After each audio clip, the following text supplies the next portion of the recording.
CR Max P. Eli luettahan koodit tuohon alkuun. Valittavan merkki.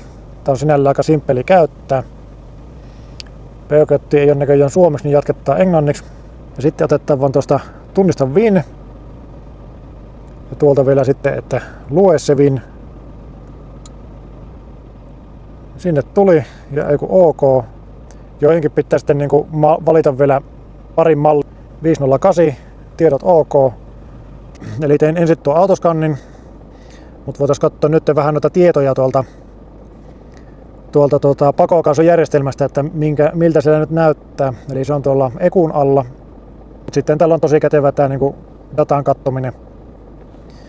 Ja tässä on sitten vielä niin kuin vähän kategorioitu, mitä haluat katsoa, koska siellä on niin paljon tietoa, niin ei nyt ihan kaikkia kerralla. Ja nythän meitä kiinnostaa tämä pakoputkijärjestelmä. Ja tässähän meillä alkaa niin kuin tietoa näkyy.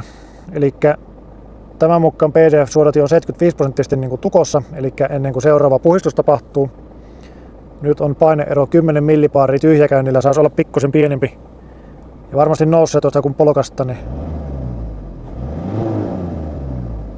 Ja katsotaan tässä, me valitaan tuon moottorin nopeuden ja tuon paineeron.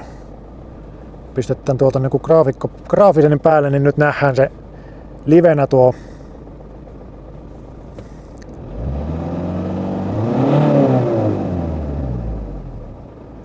Eli aika lailla se seuraa niin kuin